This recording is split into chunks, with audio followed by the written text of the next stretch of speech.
best in class in efficiency, reliability, energy density, and easiest to install, lowest cost to install.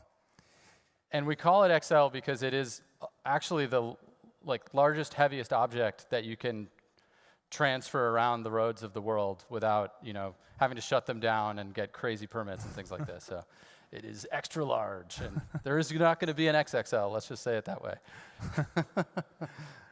There's been incredible demand for the project or for the product. 2023 is going to be a great year. We have gigawatt-hour scale projects being built.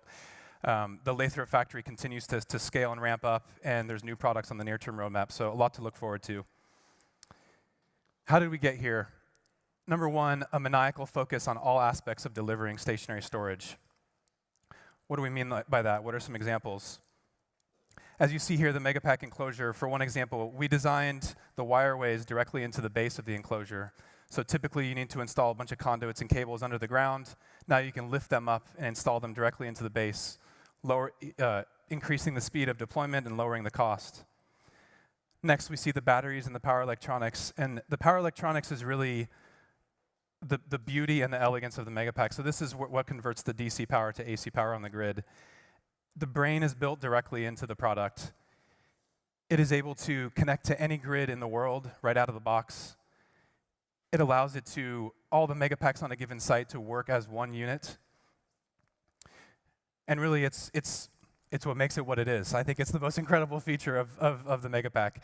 As you build out the full site, what we end up with is the most energy-dense solution on the market, upwards of 300 megawatt hours per acre. And just as a frame of reference, this solution is 2 times more power dense than a typical gas peaker plant. So this is the future. This is where we're going. This is the product that retires the fossil fuels. Yep. One power plant at a time.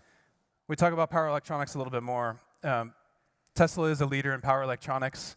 We've deployed over 1.4 terawatts across energy storage and vehicle.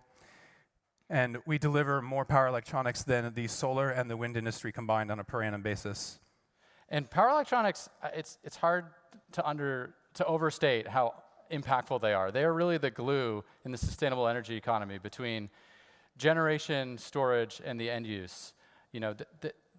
Those power electronics devices are switching, thousands of times per second, hundreds of thousands of times per second, to efficiently react to whatever is needed, either in the car or in the grid. And because they are so sort of software-driven at their core, they can provide functionality that hasn't been available to the grid in the past. And it's one of the reasons why renewables and storage together are such a great solution. Yeah. And one reason that we focus on power electronics and control so much is because of the impact that it has on the projects directly. So just as an example here on the left, we have a firmware feature that we call virtual machine mode. And what virtual machine mode is it contributes to grid stability like a car's shock absorber that dampens oscillations or vibrations and keeps the ride smooth. So you can imagine if you don't dampen those vibrations, the vehicle could lose control or someone could get hurt. On the grid, you could have a blackout.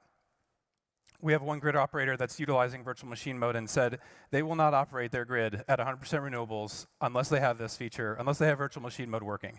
Yeah, and they tried and it didn't work very well. And why is it virtual machine mode? It's like synthetic inertia, where you turn the battery power plant into, through software, behaving like it's a giant spinning machine, literally, and that inertia stabilizes the grid.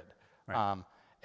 But you don't need a giant spinning machine. You don't need a huge fossil fuel power plant or a giant hydro turbine. You can just have the battery do it, and you can program it to whatever you need at that part of the grid, or even have it be dynamically changing as the grid conditions change. Right.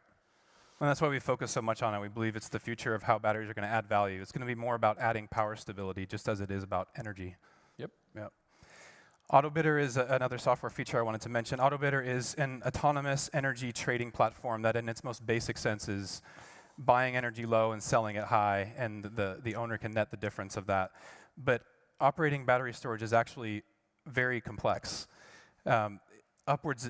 Needing upwards of hundreds or even thousands of decisions every 5 minutes. It's much more complex than a solar plant or a wind plant or a thermal battery or a thermal generation plant.